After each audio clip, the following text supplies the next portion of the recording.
Good afternoon sir. माझे नाव सृष्टी शरद गराडे आहे. माझ्या शाळेचे नाव श्री शिवाजी हायस्कूल गोमनी. मी इयत्ता 9वीमध्ये शिकत आहे. आम्ही मातीची व शेणाची कुंडी तयार केलेली आहे. ही पर्यावरणपूरक असते.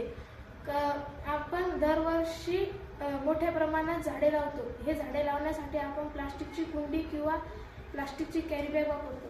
प्लास्टिकची कुंडी किंवा प्लास्टिकची कॅरीबॅग वापरली नाही पाहिजे, कारण की प्रदूषणही वाढते आणि सुपीकताही कमी होते. ही सुपीकता वाढवण्यासाठी आणि सुपीकता वाढवण्यासाठी आणि प्रदूषण कमी होण्यासाठी आम्ही मातीची कुंडी तयार केलेली आहे. या समस्या दूर होतात आणि सुपीकता आणि प्रदूषणही कमी होते. Good afternoon sir. माझे नाव गौरी विनोद नांदडे आहे. मी श्री शिवाजी हायस्कूल गोमनी येथे इयत्ता 9वीमध्ये शिकत आहे. प्लास्टिकचा वापर कमी होण्यासाठी आम्ही शेणा व मातीपासून कुंडी तयार केली आहे. ही कुंडी तयार केल्यामुळे खूप सारे फायदे होतात.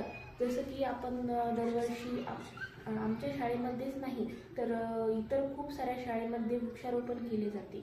वृक्षारोपण करण्यामागचा उद्देश असा असतो की झाडे लावल्यामुळे आपल्याला ऑक्सिजनसुद्धा देतात आणि झाडं माती धरून ठेवतात. त्यामुळे कितीसुद्धा पाऊस झाला तरी पण माती वाहून जात नाही. आणि मातीची कुंडी बनवण्यामागचा उद्देश असा आहे की खूप शाळेमध्ये हे वृक्षारोपण केले जाते. ते वृक्षारोपण प्लास्टिकच्या कुंडीमध्ये किंवा प्लास्टिकच्या कॅरीबॅगमध्ये केले जाते. आणि त्यामुळे प्लास्टिकच्या कुंडीमध्ये झाडे लावल्यामुळे झाडे जगत नाही आणि ते झाडे मरतात, कारण त्यांना पुरेसे पोषक द्रव्यसुद्धा मिळत नाही, म्हणून ते झाडं मरतात. आणि ते प्लास्टिकच्या कॅरीबॅगमध्ये आपण झाड लावतो आणि ती प्लास्टिकची कॅरीबॅग फेकतो. त्यामुळे कचरा होतो आणि तो कचरा अन्न समजून काही प्राणी खातातच.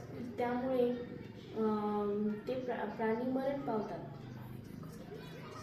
आणि तो कचरासुद्धा व्यवस्थित दिसत नाही. आणि मातीची कुंडी बनवण्यामागचा अजून एक उद्देश असा आहे की मातीच्या कुंडीमध्ये आम्ही शेणाचा सुद्धा वापर केला आहे. शेणाचा वापर यासाठी केला की ही जी कुंडी आहे ती खूप दिवस टिकते आणि पावसाळ्यामध्ये पावसाच्या पाण्यामुळे ही कुंडी विरघळते आणि या झाडाला त्यांना खूप सारे पोषक द्रव्यसुद्धा मिळतात. आणि हे पोषक द्रव्ये त्यांना मिळाल्यामुळे झाडाची वाढ व्यवस्थित होते आणि झाड खूप मोठ्या प्रमाणात वाढते. धन्यवाद.